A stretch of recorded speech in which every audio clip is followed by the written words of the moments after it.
the mainsail. And the name obviously gives away how important it is. It is the mainsail. And one which often doesn't get enough use. The thing I want to talk to you about today is pros and cons of some of your main setups. So you've either got your traditional hoisting mainsail with a slab reefing option that may or may not be single line. Talk more about that in a moment. Or you've got your in-mast furling or your in-boom. Now, the first thing I want to do is just briefly explain what they are, then give you a bit of guidance around the pros and cons.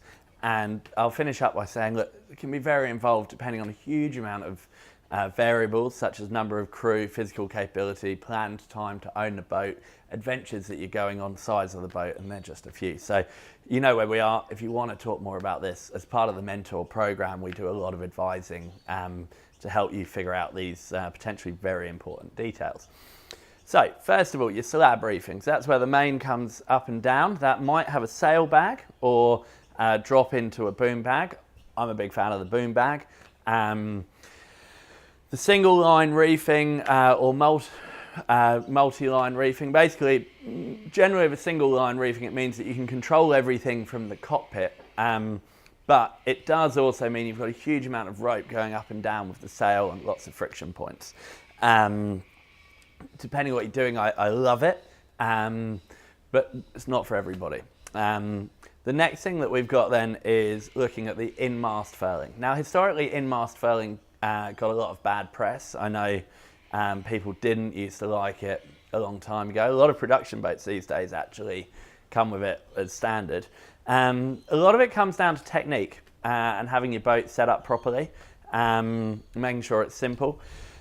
Actually, in the right environment, I really like it. Dad used to have it on our boat when we were going offshore as kids. I mean, he was handling a 42-foot boat with a 6-year-old, a 3-year-old, and a wife who didn't know that much about sailing.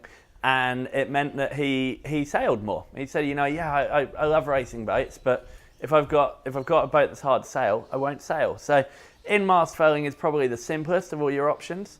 And with modern techniques, it doesn't necessarily have to mean that you lose performance.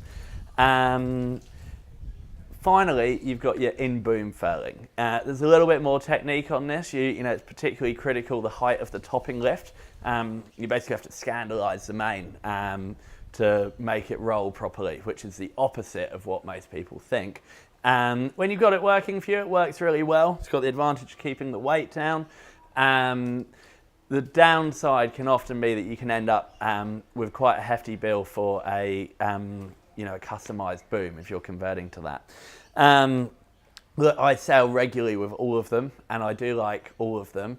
I certainly wouldn't let yourself be ruled out that any are the only way to go. And at different points in your boating life, you might find that a different rig setup is more appropriate. Look, get out there, get sailing, have fun. If we can help, you know where we are. Thanks.